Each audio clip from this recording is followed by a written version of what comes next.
दरिया मां कैनाल कढण खिलाफ तरक्की पसंद पार्टी जे सॾ ते शटबंद हड़ताल मुज़ाहिरा। राजधानी कराची के मुख़्तलिफ़ इलाइक़नि जोहर कॉम्प्लेक्स, लासी ॻोठ ऐं अयूब ॻोठ में कारोबार बंद। हैदराबाद, नवाबशाह, जामशोरे, ठठे, सिजावल, बदीन ऐं दादू में हड़ताल। टंडे मोहम्मद खान, नौशरफ फेरोज, मटियारी, टंडे अलहयार, मिठी ऐं कोटड़ी में कारोबार बंद।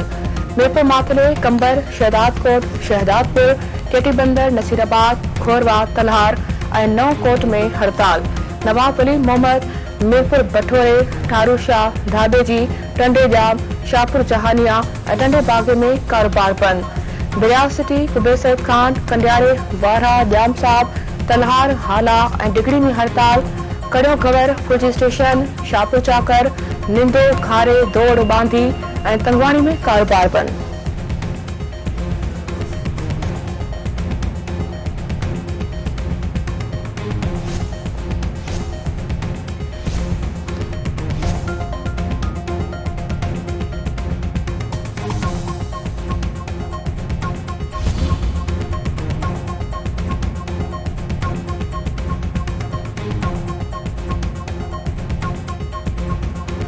जुल्फकार अली भुट्टो केस में चीफ जस्टिस सयाह अफरीदी इज़ाफ़ी नोट जारी करे छॾियो। संदसि चवणु आहे त आर्टिकल 186 तहत सुप्रीम कोर्ट रुगो एडवाइजरी दायरा अख्तियार करे रखे थी।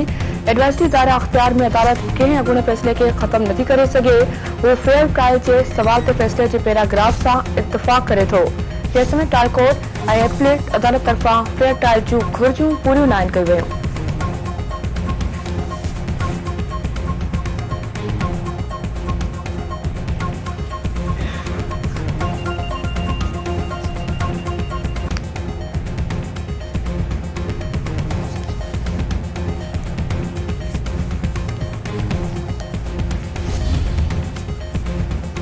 हुकूमत ऐं मुखालिफ़ धुर विच में ॻाल्हियुनि लाइ क़ौमी असेंबली जे स्पीकर अयाज़ सादिक़ पंहिंजूं ख़िदमतूं पेश करे छॾियूं। संदसि चवणु आहे त हुकूमत ऐं अपोज़िशन में ॻाल्हियुनि लाइ संदसि ऑफिस ऐं घर हर वक़्तु हाज़िर आहे। हुकूमत ऐं मुखालिफ़ धुर विच में विछोटियूं ख़त्म करण लाइ ॻाल्हियूं ज़रूरी आहिनि। सियासी मसइला समेत कंहिं बि मामले ते ॻाल्हियुनि में किरदार अदा करण लाइ तयार आहे। अङारे ॾींहुं ऐवान में थियल बहस सुठो सवणो। वज़ीर आज़म शहबाज शरीफ़ हाउसिंग सेक्टर खे हथी वठण लाइ ख़ुसूसी टास्क फोर्स जोड़े छॾी। 11 रुकनी टास्क फोर्स जी सरबराही में हाउसिंग वारो वफ़ाक़ी वज़ीर कंदो। टास्क फोर्स हाउसिंग जे शोबे जी तरक्की जे लाइ जामे फ्रेमवर्क तयार कंदी। टास्क फोर्स 1 महीने जे अंदर क़तई सिफ़ारिशूं वज़ीर आज़म खे पेश कंदी।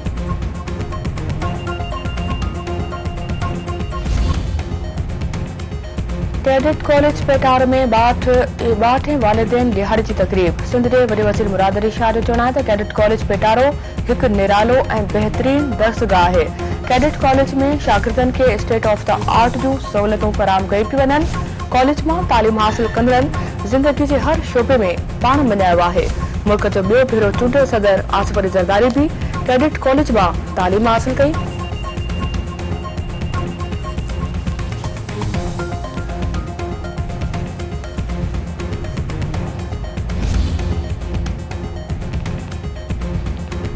पाकिस्तान वनडे मैच में ॾखण अफ्रीका खे 3 विकेटुनि तां शिकस्त ॾेई छॾी। पहिरियां बैटिंग कंदे ॾखण अफ्रीका जी टीम 9 विकेटनि जे नुक़सान ते 239 रन्सूं ठाहियूं। क़ौमी टीम 240 रन्सुनि जो हदफ़ आख़िरी ओवर में हासिल कयो। 4 विकेटूं ऐं 82 रन्सूं ठाहिण ते सलमान आगा मैन ऑफ द मैच क़रार।